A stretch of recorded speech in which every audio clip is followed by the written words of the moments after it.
রামকৃষ্ণ বিবেকানন্দ ভাবনারাগী সম্মেলন শুরু হচ্ছে। শ্রীমদ্ ভগবদ গীতার নির্বাচিত অংশ পাঠের মাধ্যমে প্রথম দুটো শ্লোক আমরা যারা মঞ্চে আছি আমরা করব, তারপরে আমরা সমবেতভাবে একসাথে সমস্ত অংশটি পাঠ করব।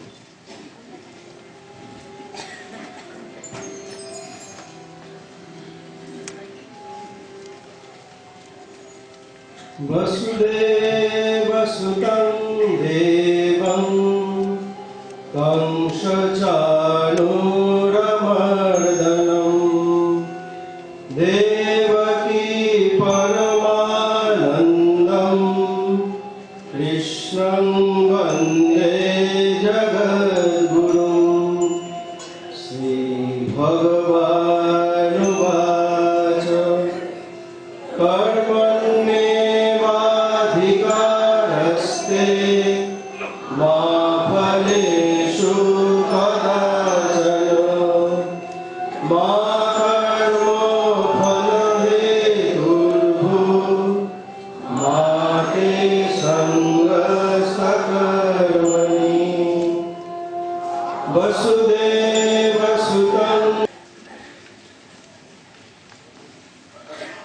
এখন প্রারম্ভিক ভাষণ দেবেন Swami Suparnanandaji Maharaj, secretary, Ramakrishna mission institute of culture.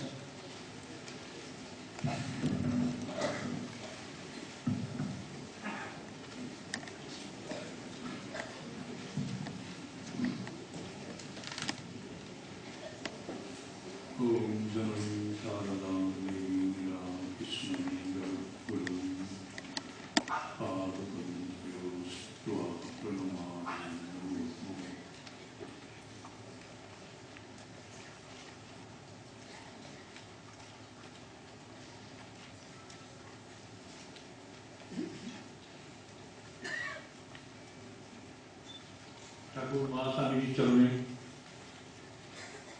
আমাদের প্রণাম। আপনারা যারা এখানে সমবেত হয়েছেন তাদের সকলকে স্বাগত জানাই। আপনারা নিজের থেকে এখানে এসেছেন ভালো হওয়ার জন্য এবং ঠাকুর মা স্বামীজির ভাব অনুযায়ী জীবনকে সমৃদ্ধ করার জন্য।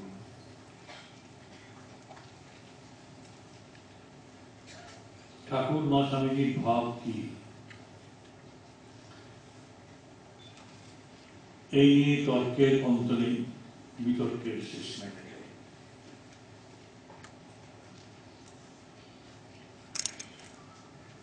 বস্তুত সেই তর্ক এবং বিতর্ক আজকে আমাদের বুকে আর্দ্র করছে একেবারে ঝঞ্ঝার মতো। যারা একটু আধটু চিন্তা ভাবনা করেন তারাও বুঝতে পারেন, খুব সহজভাবেই বুঝতে পারেন যে আমরা কথামৃতকে অনুসরণ করব না স্বামীজিকে অনুসরণ করব। বারবার করে আমরা শুনছি যে Swamiji is the best interpreter of Sri Ramakrishna, কিন্তু তা সত্ত্বেও আমরা কথামৃতর পাতা থেকে মুখ ফেরাতে পারি না। আপনারা সহজেই প্রশ্ন করবেন ফেরাবার প্রয়োজন আছে কিনা। প্রয়োজনটা নিশ্চয়ই আছে। কথামৃতের পাতাটি যদি আমরা নিবদ্ধ থাকি তাহলে আমরা কিন্তু ঠাকুর মা স্বামীজির ভাবের ভিতরে প্রবেশ করতে পারবো না পুরোপুরি। মাস্টারমশাই সচেতন ভাবে বিশ্বাস করতেন এবং সব লিখেছেন। ঠাকুরের উপদেশ ছিল ভক্তিযোগ, ভক্তিপথ সে যুগের শ্রেষ্ঠ পথ। তারা প্রশ্ন জাগে যে স্বামীজি এইসব যে মিশন প্রতিষ্ঠা করলেন এগুলো কি,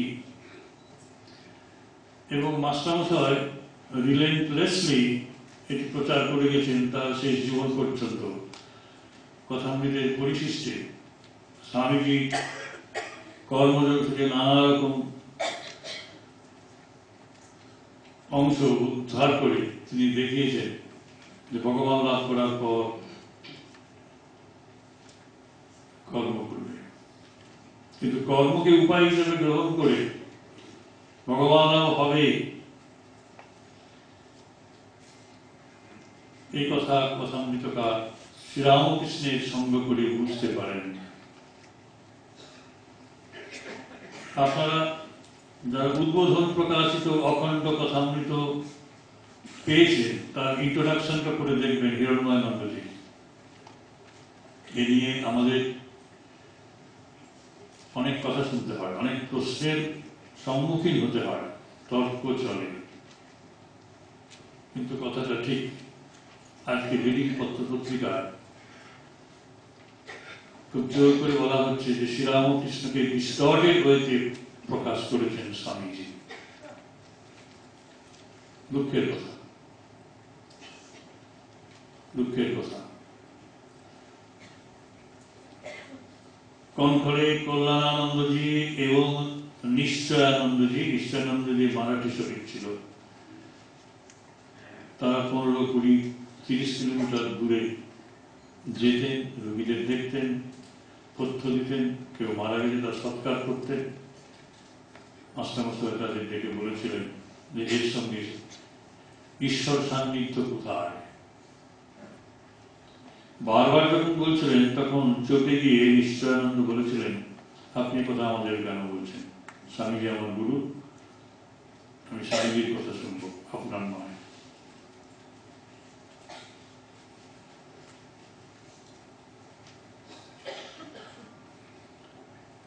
এখন আপনাদের ভাবতে হবে, খুব গভীরভাবে ভাবতে হবে যে কথামৃতে যে ভক্তিযোগের কথা আছে শুধু আমাদের ভাগবত পড়লেই হতো, এবং তার ঘরে যে কয়েকজন এসে বসছেন তারা সব ভক্ত, এবং মাস্টারমশাই যতক্ষণ পর্যন্ত না ঈশ্বরে বিশ্বাস আছে তার এটা প্রমাণ করছেন, ততক্ষণ শ্রীরামকৃষ্ণ তাকে তার উপদেশের ভান্ডার, জ্ঞানের ভান্ডার খুলে দিচ্ছেন না। যখন তর্ক শেষ হলো, যখন তিনি বললেন যে হ্যাঁ আমার এই শেষ তর্ক, তারপর ঝিপি নষ্ট হলো, সমতল হলো, গর্ত হলো জীবনে, তখন ভক্তিরূপ জল জমবে, তখন আর প্রশ্ন নয়। কিন্তু সবাই তো আর শ্রীরামকৃষ্ণের কাছে ঈশ্বরে বিশ্বাস নিয়ে আসবে না। 1880 দশক যে ভক্তবৃন্দে সাক্ষাৎ পেয়েছিল তারাই তো সব নয়, তার বাইরে বেশি সংখ্যক ভক্ত, বেশি সংখ্যক মানুষ ছিলেন, এবং শ্রীরামকৃষ্ণকে অল ইনক্লুসিভ হতে হবে।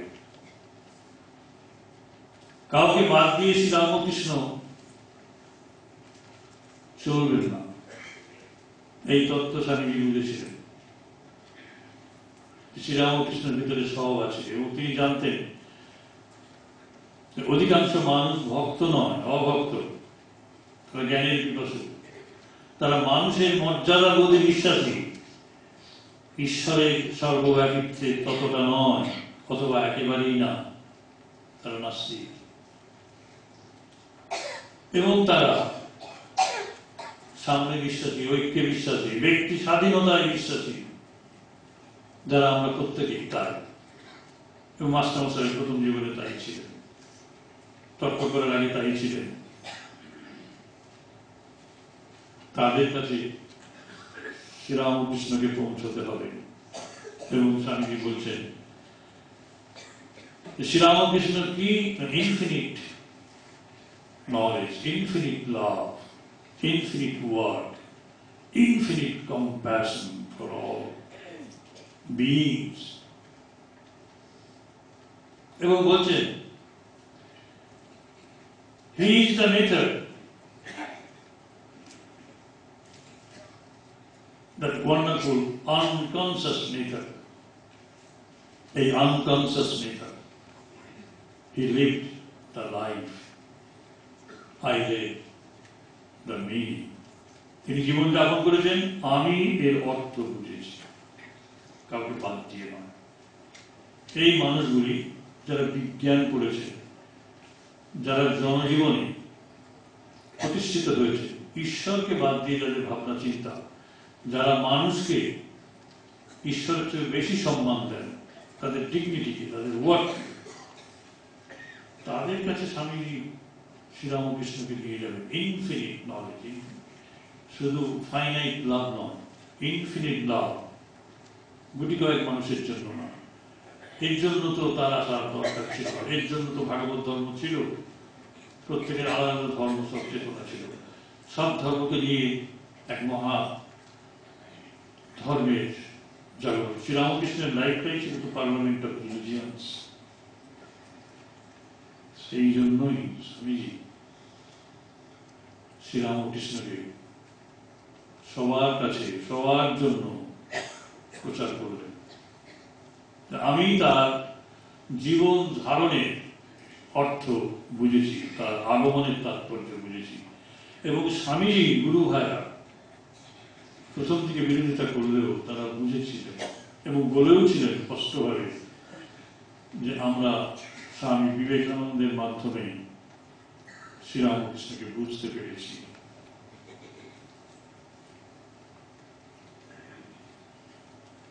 অদ্ভুত জিনিস। He is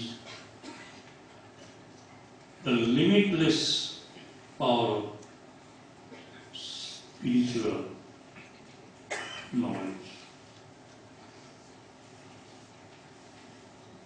Limitless.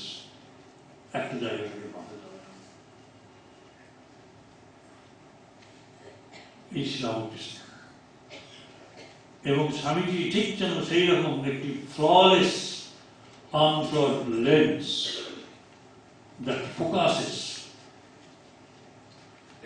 that spiritless power of Sri Ramakrishna. সেখানে আস্তিক নাস্তিক সব মানুষের সমাবেশ ঘটেছে এবং মানবৈক্য শুধু তাই নয়, জীব জগতের মধ্যে যে পরম ঐক্য সেটি শ্রীরামকৃষ্ণের জীবনে প্রকটিত হয়েছে। একটা কোনো যোগ নয়, সবার সঙ্গে শ্রীরামকৃষ্ণ মিশে আছেন। এই শ্রীরামকৃষ্ণকে আমাদের গ্রহণ করতে হবে। খুব কঠিন, আমাদের সবার ভাব একদম, কিন্তু যেতে হবে আমাদের সেইভাবে, সেই পথে। আপনারা কথাগুলো খুব ভালো করে পড়বেন, সেখানে সব জিনিস আছে। সেন্ট্রাল থিম ভক্তিযোগ, কারণ তিনি ভক্তদের নিয়ে সেখানে বসেছিলেন। স্বামীজি সেই দক্ষিণেশ্বরের পরিমণ্ডলটিকে স্বীকার করে নিয়েও তার বাইরে বেরিয়ে এসে শ্রীরামকৃষ্ণকে প্রচার করেছিলেন। এই পরিমণ্ডল তো সব সর্বত্র নেই, ভবিষ্যতে থাকবে না। মানুষ আসবেন, সবাই আসবেন, প্রত্যেক ধর্মের মানুষ আসবেন, অধর্মের মানুষ আসবেন, সবাই এসেছেন। স্বামীজি দূর থেকে সেসব দেখেছেন এবং দেখে তার কার্যক্রম ঠিক করে নিয়েছেন। He lived their life, I read the meaning.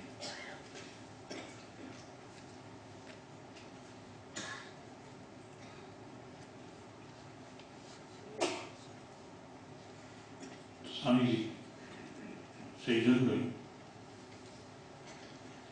ধর্ম জীবনকে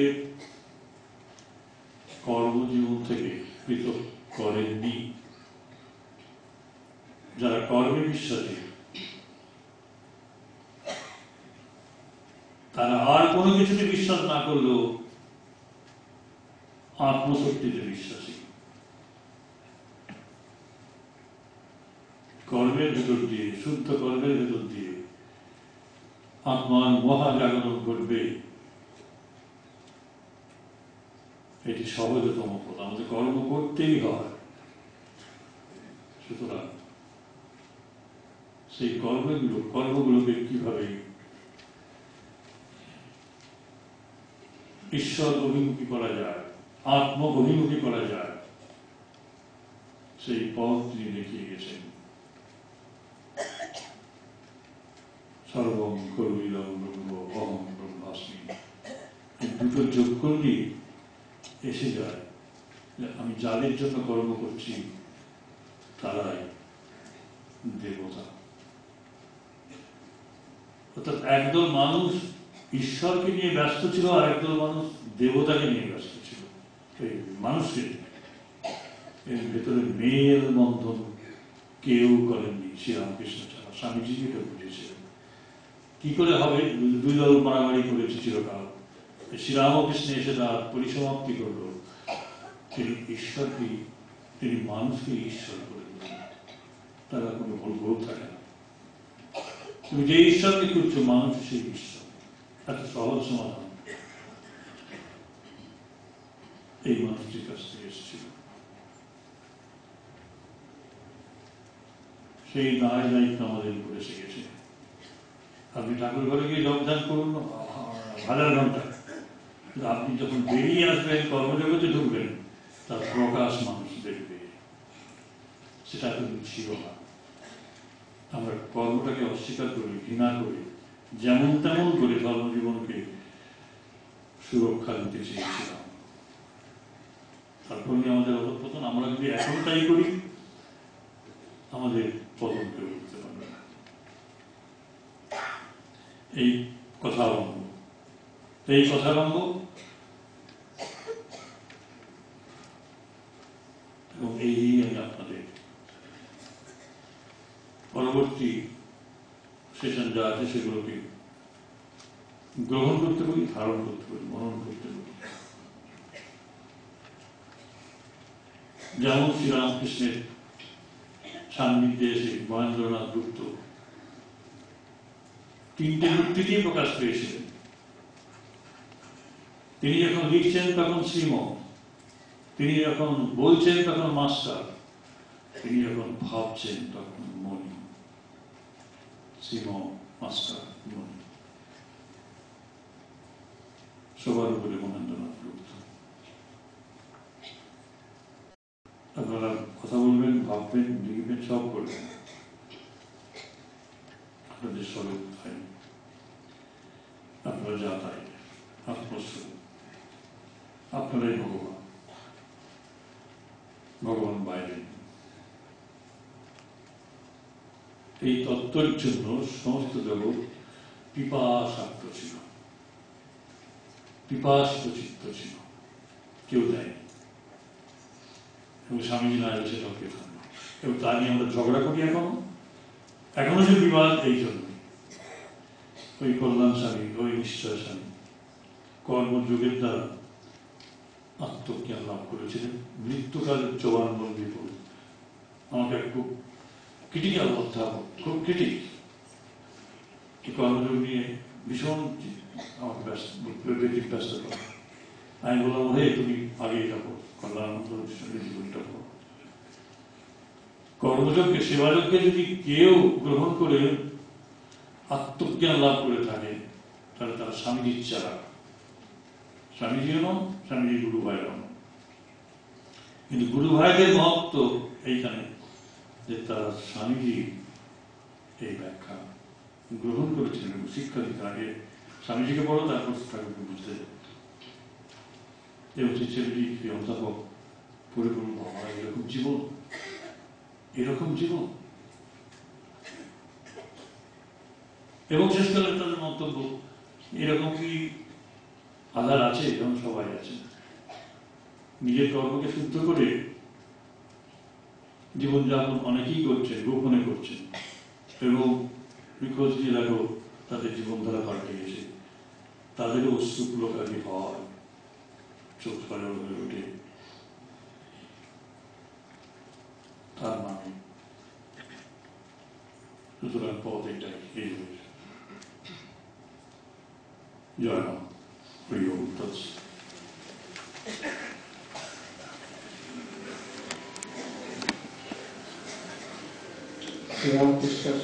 শ্রীরামকৃষ্ণ অষ্টকম।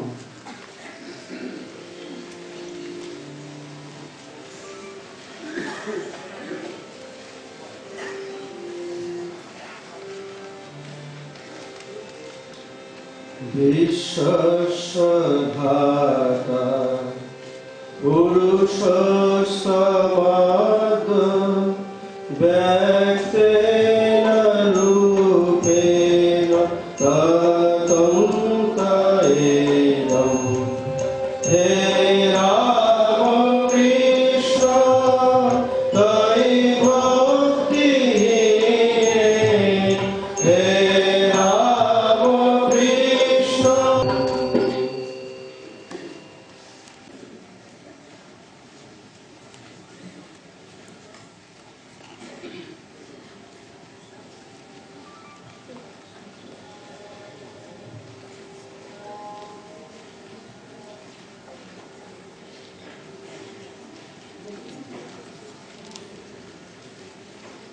এখন সঙ্গীত সমবেত হবে কে তুমি এলে মা, প্রেমিক উদাসী গান।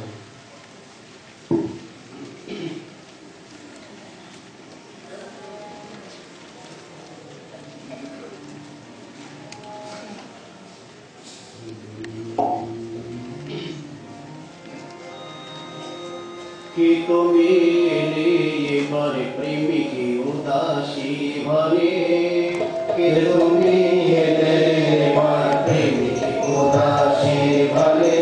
যমুনা সরজ কথা যমুনা সরজ কথা লীলা গঙ্গা করিলে, কে তুমি এলে এবার প্রেমিক উদাসী ভারে। কে তুমি এলে এবার প্রেমিক উদাসী ভারে। বন্দতে কাতর স্বরে মাম বলা মদনে, গঙ্গাতে কাতর স্বরে মামা বলা বদনে। ব্যাকুলতা মায়ের করে, ব্যাকুলতা মায়ের তরে কেউ কখনো দেখিনি এমন। ব্যাকুলতা মায়ের তরে, ব্যাকুলতা মায়ের তরে কেউ কখনো দেখিনি। কে তুমি এলে এবার প্রেমিক উদাসী মানে, কে তুমি এলে এবার প্রেমিক উদাসী মানে। টাকা মাটি মাটি টাকা নগর সাগর গোপনে, টাকা মাটি মাটি টাকা নগর সাগর গোপনে। অপূর্ব সোনা নদীরা, অপূর্ব সঙ্গার লীলা নর দেহ ধারণে। তোমার অপূর্ব সঙ্গার লীলা, অপূর্ব সঙ্গার লীলা নর দেহ ধারণে। কে তুমি এলে এবার প্রেমিক উদাসী মানে, কে তুমি এলে এবার প্রেমিক উদাসী মানে। দিনের বেশে আশেপাশে ঘুরতে কত দিনে, দিনের বেশে আশেপাশে ঘুরতে কত দিনে।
এখন ভাষণ দেবেন পূজনীয় স্বামী দেবরাজানন্দজি মহারাজ, সম্পাদক রামকৃষ্ণ মিশন সরিষা। বিষয় প্রাত্যহিক জীবনে শ্রীরামকৃষ্ণের অনুধ্যান।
পূজনীয় এবং শ্রদ্ধাভাজন সন্ন্যাসী মণ্ডলীকে আন্তরিক প্রণাম শ্রদ্ধা নিবেদন করি। শ্রদ্ধাভাজন ভক্ত মণ্ডলীকে আন্তরিক শ্রদ্ধা নিবেদন করি। আমাদের এখনকার আলোচনার বিষয় প্রাত্যহিক জীবনে শ্রীরামকৃষ্ণের অনুধ্যান। অনুধ্যান শব্দটির অর্থ সর্বদা চিন্তা বা স্মরণ, আর একটি অর্থ শুভ চিন্তা। আমরা যে কোনো অর্থে অনুধ্যানকে ধরি না কেন, শ্রীরামকৃষ্ণের চিন্তা করতে থাকলে শ্রীরামকৃষ্ণ স্বরূপ প্রাপ্তি আমাদের ঘটবে। অবশ্যই এই কথা ভাবলে ভুল হবে যে শ্রীরামকৃষ্ণ চিন্তা করতে করতে আমরা সকলেই এক একটি রামকৃষ্ণ পরমহংস হয়ে যাব। স্বামী যে কথা খুব পরিষ্কারভাবে বলছেন, তোরা কি মনে করছিস যে সকলে এক একটি রামকৃষ্ণ পরমহংস হয়ে যাবি? তা নয়। সে রাধাও নাচবে না, সাধুমন্তেরও ভুলবে না। তবে তার চিন্তা করতে করতে যে ছাঁচ তিনি রেখে গেছেন, সেই ছাঁচে আমাদের ঢেলে তার আকারে আকারিত হওয়ার চেষ্টা আমরা করতে পারি। শ্রীরামকৃষ্ণের নিজের কথা যে আমি ছাঁচ তৈরি করে দিয়ে গেলাম, তোরা সেই ছাঁচে নিজেদের ঢেলে নে। আবার বলছেন আমি ভাত বেড়ে দিয়ে গেলাম, তোরা বসে খেয়ে নে। আবারও বলছেন আগুন জ্বেলে দিলাম, এই আগুনে তোরা নিজেদেরকে তপ্ত করে তোল। এই যে কথাগুলি বললেন, এগুলো হচ্ছে ভক্তদের জন্য পথ নির্দেশ। শ্রী ভগবান স্বয়ং মানুষের রূপ ধরে এলেন, মানুষের যত সীমাবদ্ধতা সবটি স্বীকার করলেন, করে দেখালেন যে এই সীমাবদ্ধতার মধ্যে থেকেও মানুষ তার যে আসল স্বরূপ, যে অসীমতা, যে অনন্তত্ব তার মধ্যে আছে, সেটিকে সে স্পর্শ করতে পারে। তার স্বরূপ উপলব্ধির ক্ষমতা তার আছে। আপাত দৃষ্টিতে যতই নীচ, যতই দীন, যতই হীন হোক না কেন, প্রত্যেকের মধ্যে সেই সম্ভাবনা আছে। এবং মানুষের জীবনের একটি মাত্র উদ্দেশ্য সেই সম্ভাবনাকে জীবনে রূপ দেওয়া। জীবনে যিনি রূপ দিতে পেরেছেন তিনি যথার্থ মনুষ্য পদবাচ্য। যারা জীবনে রূপ দেওয়ার চেষ্টা করছেন তারা ধীরে ধীরে মনুষ্যত্বে উত্তীর্ণ হওয়ার চেষ্টা করছেন, আর যারা সেই চেষ্টা সম্পূর্ণ ছেড়ে দিয়ে বসে আছেন তারা এখনো মনুষ্যত্বের দিকে পদক্ষেপই করছেন। ভক্তমণ্ডলী যারা এখানে উপস্থিত হয়েছেন সকলেই আন্তরিকভাবে চেষ্টা করছেন শ্রীরামকৃষ্ণ কথিত উপদেশ শ্রীরামকৃষ্ণ কথিত বাণী নিজ জীবনে রূপ দেবার। এরকম বলা হয়, যিনি যার চিন্তা করেন তিনি তার সত্তা পান। চিন্তা করতে করতে যার চিন্তা করা হচ্ছে তার যাবতীয় গুণ তার মধ্যে ধীরে ধীরে প্রবেশ করে, তার অজান্তেই প্রবেশ করে যায়। লীলা প্রসঙ্গকার লিখছেন যে দীর্ঘকাল যীশুখ্রিস্টের চিন্তা করতে করতে ভক্ত সাধকের হাত এবং পা থেকে ক্রুশবিদ্ধ যিশুর যেসব অঙ্গ থেকে রক্তক্ষরণ হয়েছিল, ভক্ত সাধকের হাত এবং পা থেকে সেরকম রক্তক্ষরণ হতে দেখা গেছে। বলছেন, ভগবান বুদ্ধের সামনে নিবিষ্ট চিত্তে বসে থাকতে থাকতে, স্থিরভাবে বসে থাকতে থাকতে বুদ্ধত্ব প্রাপ্তির দিকে ভক্ত এগিয়ে গেছেন। বলছেন, শ্রী চৈতন্যদেব শ্রীরাধার ভাবে ভাবিত হয়ে শ্রী ভগবানের বিরহ যন্ত্রণা সহ্য করতে না পেরে শ্রীরাধার যেরকম যেরকম অবস্থা হতো সেই সমস্ত অবস্থা শ্রী চৈতন্য জীবনে দেখা গেছে। শ্রীরামকৃষ্ণ জীবনেও দেখা যায়, যখন দাস ভাবে সাধন করছেন, মহাবীরের চিন্তা করতে করতে মহাবীরের শরীরের যে বিশেষ বৈশিষ্ট্য, তার একেবারে মেরুদণ্ডের শেষ প্রান্তটি বেড়ে গিয়ে মহাবীরের শরীরের লেজের যে অংশ তার সঙ্গে খানিকটা মিলে গেছে। আবার যখন তিনি মধুরভাবে সাধন করছেন, তখন সখী ভাবে ভাবিত হওয়ার জন্য নারী শরীরের যাবতীয় লক্ষণাদি তার মধ্যে ফুটে উঠেছে। সুতরাং যার চিন্তা করা যায়, তার সত্তা যদি আন্তরিকভাবে চিন্তা করেন, তার সত্তা তিনি পেতে থাকেন। শ্রীরামকৃষ্ণের চিন্তা যারা করবেন, তাদের মধ্যে সেই সত্তা ধীরে ধীরে প্রবেশ করবে, এবং সেটি অবশ্যই বাঞ্ছনীয়। কারণ শ্রীরামকৃষ্ণ তো এই জন্যই এসেছিলেন, একটি আদর্শ জীবন যাপন করে মানুষকে পথ দেখানোর জন্যই তো আসা। শ্রী মা বলতেন, ঠাকুরের আসার কারণ সম্বন্ধে বলতে গিয়ে, যে মানুষ তো ভগবানকে ভুলেই আছে, তাই তিনি কখনো কখনো মানুষের রূপ ধরে এসে মানুষের মতো জীবন যাপন করে মানুষকে আবার ভগবানের কথা মনে করিয়ে দেন। যে বিশেষ পথ অবলম্বন করে সেই যুগের মানুষ তার ভগবৎ স্বরূপ প্রাপ্ত হতে পারে, সেই বিশেষ পথটি তাদেরকে নিজ জীবনে করে দেখিয়ে দেন। বলেন, এবার ঠাকুর দেখালেন ত্যাগ। ত্যাগ মানে অনাসক্তি। আমরা অনেক সময় ভেবে নিই এরকম, ত্যাগ এবং দারিদ্র বোধহয় সমার্থক। বস্তুপক্ষে ত্যাগ শব্দের অর্থ হচ্ছে অনাসক্তি, ভোগ্য বিষয়ে অনাসক্তি। ভোগ্য বিষয়ে অনাসক্তি তখনই আসে যখন ঠিক তার বিপরীতে অবস্থিত যে ভগবান, তার প্রতি আসক্তি আসে। একটি ছাড়লে অপরটিকে গ্রহণ করতে হয়, শুধুমাত্র ছাড়লেই হয় না। তাই ভগবানের যখন আসক্তি আসে, তখন ভোগ্য বিষয়ে অনাসক্তি আসে। এইটি শ্রী রামকৃষ্ণ নিজ জীবনে দেখালেন, যে ভগবানের জন্য একটি মানুষের আসক্তি কতখানি তীব্র হতে পারে। এই আসক্তির তীব্রতা হেতু ভোগ্য বস্তু সমূহ তার কাছে একেবারে নিতান্তই অকিঞ্চিতকর হয়ে গিয়েছিল, হেয় হয়ে গিয়েছিল। ভোগ্য কোনো বস্তু কখনো তাকে আকর্ষণ করতে পারেনি। এখন যারা এই দৈনন্দিন জীবনযাপন করছেন, প্রাত্যহিক জীবনযাপন করছেন, আমরা যারা এরকম সাধারণ জীবনযাপন করছি, আমাদের মনে হতেই পারে শ্রীরামকৃষ্ণের যে প্রবল ত্যাগ, সেই প্রবল ত্যাগের সঙ্গে তুলনা করলে আমাদের তো কোনো সম্ভাবনাই দেখছি না।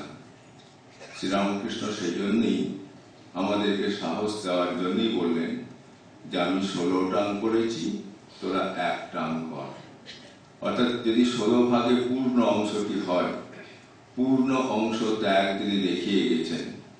এবং সেই ত্যাগ এমনই ত্যাগ যে তার শরীর তার অজান্তেই কোনো কিছুকে গ্রহণ করতে পারছে না। আমাদের নিশ্চয়ই মনে আছে সেই ঘটনার কথা। নরেন্দ্রনাথ যখন তার বিছানার নিচে একটি মুদ্রা রেখে পরীক্ষা করে দেখেছেন, শ্রীরামকৃষ্ণ জানতেন না, এতৎসত্ত্বেও তার শরীর সে মুদ্রা স্পর্শ সহ্য করতে পারছে না। এরকম ভাবে ত্যাগ, অন্তর পর্যন্ত ত্যাগ হয়ে গেছে, শুধু বাইরে লোক দেখানো ত্যাগ নয়। এটি যদি পূর্ণ মাত্রা হয়, 16 ভাগে যদি পূর্ণ মাত্রা হয়, ঠাকুর বললেন তোরা এক টান কর, অর্থাৎ তার 1/16 ভাগ করলেই ভক্তদের অনেকখানি করা হয়ে গেল। কিন্তু আমাদের মনে রাখতে হবে, উদ্দেশ্য হচ্ছে সেই পূর্ণতা প্রাপ্তি। থামলে চলবে না। আমার মধ্যে এতটুকু ত্যাগের ভাব এসেছে মানে আমার সব হয়ে গেল, এরকম ভাবলে চলবে না। তারে বাড়া, ঠাকুরের ভাষায় তারে বাড়া আছে। এই যে নিজের সম্বন্ধে আত্মসন্তুষ্টি যাতে না আসে, সেটা ঠাকুর বলছেন যে এগিয়ে চলার সময় মনে রাখতে হবে আরো তার থেকে মহত্তর ব্যাপার আছে, আরো তার থেকে উচ্চতর ব্যাপার আছে, সেটি সম্বন্ধে আমরা যেন অবহিত হতে পারি। ঠাকুরের যে প্রাত্যহিক জীবন আমরা দেখি, আমাদের প্রাত্যহিক জীবনে শ্রীরামকৃষ্ণের অনুধ্যান যখন করছি, তখন ঠাকুরের যে প্রাত্যহিক জীবন আমরা দেখি, সেই যে ছাঁচ, প্রাত্যহিক জীবনের ছাঁচ ঠাকুর রেখে গেলেন, সেই ছাঁচের সঙ্গে আমাদের জীবনে কতটুকু মিল আছে বা মিল নেই, এটি আমরা নিত্য পরীক্ষা করে নিতে পারি। এটা একটা সুবিধা। একটি ছাঁচ যদি থাকে, সেইটিকে দেখে আমরা নিজেদেরকে ঠিক মতো তৈরি করে নিতে পারি যে আমাকে এইরকম হতে হবে, আমার এই বর্তমান অবস্থা আমাকে এইরকম হতে হবে। দেখা গেছে ঠাকুরের দৈনন্দিন জীবন, যখন তিনি ভাবস্থ থাকতেন সে কথা আলাদা, যখন সাধারণ ভূমিতে, অর্থাৎ আমরা যে ভূমিতে বাস করছি, এই ভূমিতে বাস করছেন ঠাকুর, তখন তার সমস্ত দিকে দৃষ্টি অত্যন্ত প্রখর এবং খুব গোছালো।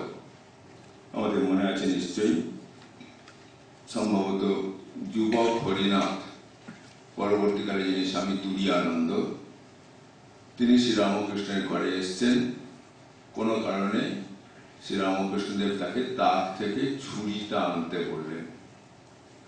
যুবক হরিনাথ সেই ছুরিটা নিয়ে এলেন, ব্যবহার করার পর সেটিকে আবার রেখে দিতে বললেন। হরিনাথ ছুরিটা রেখে দিলেন, ঠিক জায়গাতে রাখলেন ঠিকই, কিন্তু ঠিক মতো রাখা হলো না। এই যে ঠিক মতো রাখা হলো না, এটি শ্রীরামকৃষ্ণের দৃষ্টি এড়াল না। উনি তাকে ডেকে বললেন, দেখ কখন কি অবস্থায় থাকি ঠিক নেই, হঠাৎ ওখানে হাত করলে হাত কেটে যাওয়ার ভয় থাকে, যেমনটি ছিল তেমনি করে রাখ।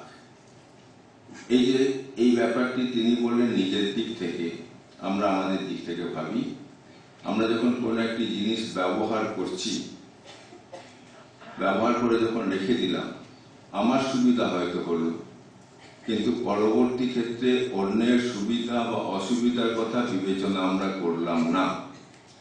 শ্রীরামকৃষ্ণের দৃষ্টিতে সবসময় অন্যের সুবিধা অসুবিধাটি নিজের থেকেও অনেক বেশি। এইটা আমাদের মনে রাখা দরকার যে আমার প্রয়োজনে আমি যখন কোনো জিনিস ব্যবহার করব, সেটি যখন প্রয়োজন সাধিত হয়ে যাবে, যেন অন্যেরও সেটি প্রয়োজন সাধন করতে পারে ঠিক মতো থেকে। আমাদের অনেকের ধারণা ধর্মজীবন যাপন করলে এত সমস্ত খুঁটিনাটি তুচ্ছ বিষয় দৃষ্টি রাখা সম্ভব হয় না, জীবনটা যেন একটু অগোছালো হয়ে যায়। শ্রীরামকৃষ্ণের বক্তব্য, যারা ধর্মজীবন যাপন করেন তাদের জীবন অগোছালো হবে না, তারা আরো বেশি সচেতন হবেন। এই জন্য সচেতন হবেন যে তার কাছে তো দুটো জগৎ আলাদা নয়, আমরা দুটো ভাগ করে নিয়েছি, একটা আধ্যাত্মিক জগৎ আর একটা পার্থিব জগৎ। আধ্যাত্মিক জগৎ বলতে যতক্ষণ জপ ধ্যান করছি, যতক্ষণ ভগবত কথা পড়ছি, যতক্ষণ ভজনাদি করছি, এটি অধ্যাত্ম জগৎ, তার ভিতরে ঢুকেছি। আর যখন সেখান থেকে বেরিয়ে এসি, সংসারে যখন কাজকর্ম করছি, তখন যেন পার্থিব জগতে ঢুকে গেছি। ওটি যেন সম্পূর্ণ ভিন্ন। শ্রীরামকৃষ্ণের দৃষ্টিতে দুটি ভিন্ন নয়, একই জগতের মধ্যে বাস করছি, একটি অবস্থা থেকে যেন আরেকটি অবস্থায় যাচ্ছি। বলছেন, একদিন মশারির ভিতরে চোখ বন্ধ করে ধ্যান করছিলেন, খানিক পরে বেরিয়ে এসে বলছেন, মশারির ভেতর চোখ বন্ধ করে ধ্যান করছিলাম। করতে করতে মনে হলো চোখ বন্ধ করলেই তিনি আছেন আর চোখ খুললেই তিনি নেই। অর্থাৎ চোখ বন্ধ করে হৃদয় মাঝে যাকে দেখছি, যাকে দেখার চেষ্টা করছি, যাকে ধ্যান করার চেষ্টা করছি, তিনি তো ভিন্ন ভিন্ন ব্যক্তি রূপে, ভিন্ন ভিন্ন বস্তু রূপে সমস্ত কিছু হয়ে রয়েছেন। সুতরাং আমার চোখ বন্ধ ঠিক অবস্থায় তিনি আছেন আর চোখ খোলা অবস্থায় তিনি নেই, এটি কখনো হতে পারে না। সুতরাং চোখ বন্ধ অবস্থায় যদি আমি বলি অধ্যাত্ম জগতে প্রবেশ করছি, চোখ খোলা অবস্থাতেও সেই অধ্যাত্ম জগতেই থাকছি। কেবল যে ইষ্টমূর্তিকে এতক্ষণ নিজের হৃদয়ের মধ্যে দেখছিলাম, সেই ইষ্টমূর্তি এখন প্রত্যেকের হৃদয়ের মধ্যে দেখছি। খুব স্বাভাবিকভাবে তখন মানুষের সঙ্গে মানুষের যে ব্যবহার, সেই ব্যবহারের যে আগের যে মান ছিল, সেই মানটি কিন্তু পরিবর্তিত হয়ে গেল। এখন যখন ব্যবহার করছি মানুষকে মানুষ হিসাবে, তাকে আমার থেকে অত্যন্ত ভিন্ন বলে দেখছি। অত্যন্ত ভিন্ন বলে দেখছি বলি তার প্রতি কখনো আসক্তি হচ্ছে, কখনো বিদ্বেষ হচ্ছে। যাকে শাস্ত্রীয় ভাষায় বলে রাগ দ্বেষ। এই রাগ দ্বেষের কারণ হচ্ছে আমি তার থেকে নিজেকে ভিন্ন করে নিয়েছি। কিন্তু শাস্ত্র বলেন যে ভিন্ন বলে কিছু নেই, একটি মাত্র সত্তা আছে। সেই সত্তাই যেন ভিন্ন ভিন্ন রূপে আমার কাছে প্রতীয়মান হচ্ছেন। যদি একটি সত্তা থাকে তাহলে আমি কার উপরই বা অনুরাগ করতে পারি, কার উপরই বা বিদ্বেষ করতে পারি। সকলেই তো আমারই একটি রূপ মাত্র। সুতরাং অন্যের অসুবিধা করা মানে তো আমারই অসুবিধা সৃষ্টি করা। এই বোধটি কিন্তু যারা ধর্মজীবনে প্রবেশ করেছেন, যারা শ্রীরামকৃষ্ণকে অনুসরণ করেছেন, তাদের মধ্যে এই বোধটি আপনা আপনি আসতে থাকে। কারণ শ্রীরামকৃষ্ণের সমস্ত চিন্তা, সমস্ত কাজের মধ্যে এইরকম একটি ভাব সবসময় থাকত। তিনি কখনোই জগৎ থেকে নিজেকে সম্পূর্ণ পৃথক করে নিয়েছেন তা নয়। যা কিছু দেখছেন সমস্ত কিছু তাঁরই প্রকাশ। সকলেতে আমি, আমাতে সকল, এই বোধে তিনি প্রতিষ্ঠিত। এবং এই বোধে যিনি প্রতিষ্ঠিত, তার দ্বারা আর যাই হোক কারো প্রতি বিদ্বেষ ভাব আসতে পারে না। আমরা এরকম দেখেছি শ্রীরামকৃষ্ণের জীবনের ঘটনা, যে গঙ্গার মধ্যে দুই মাঝি ঝগড়া করছে। ঝগড়া করতে করতে একটা সময় এসছে যখন একটি মাঝি অপর মাঝির পিঠে জোরে একটি চড় মেরেছে। শ্রীরামকৃষ্ণ গঙ্গা তীরে আছেন, তিনি চিৎকার করে উঠলেন এবং দেখা গেল শ্রীরামকৃষ্ণের পিঠে 5টি আঙ্গুলের ছাপ। ওই গঙ্গা তীরে যে গঙ্গা মরতে